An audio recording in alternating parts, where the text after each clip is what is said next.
धरती के स्वर्ग कश्मीर का आनंद लें नागफनी टूर्स एंड ट्रेवल्स के साथ, जो आपको देते हैं शुद्ध शाकाहारी भोजन।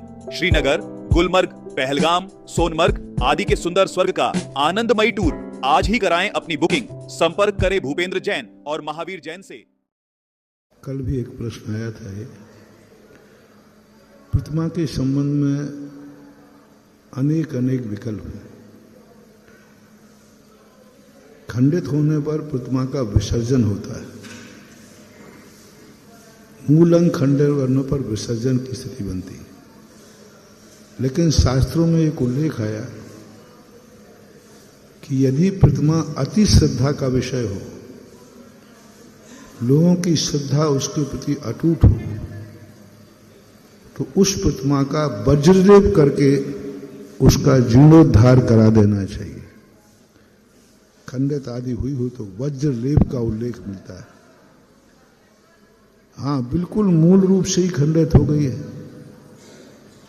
प्राणों को रक्षा करने वाले जिन जिन चीजों से जिन के खंडित होने पर प्राण निकल सकते हैं, यदि वो खंडित हो गए हैं तो प्रतिमा फिर हटा दी जाती है। एक व्यक्ति के कौन सी चीज, क्या क्या चीजें चले जाने पर व्यक्ति मर जाता है?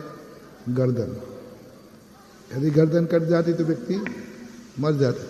शरीर में से बीच में टुकड़े हो जाएं तो मर जाता है।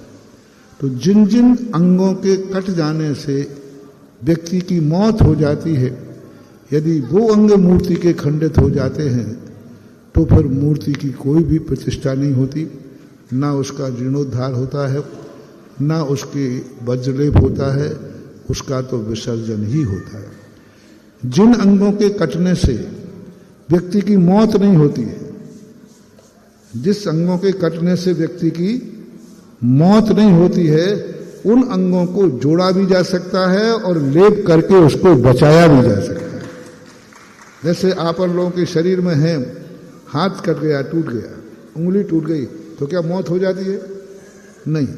तो जिन अंगों के टूटने से मौत नहीं होती हो और अति श्रद्धेय मूर्ति हो, तो उसका वज्रलेप करा करके, उसको ठीक करा करके उसको जीवित रख लेना चाहिए।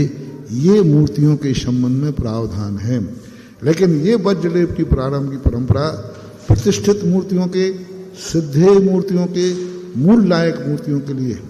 छोटी मूर्तियां यदि खंडित होती हैं तो उनके विसर्जन का ही प्रावधान है। हाथ खंडित हो जाए, पैर खंडित हो जाए तो विसर्जन ही करना चाहिए।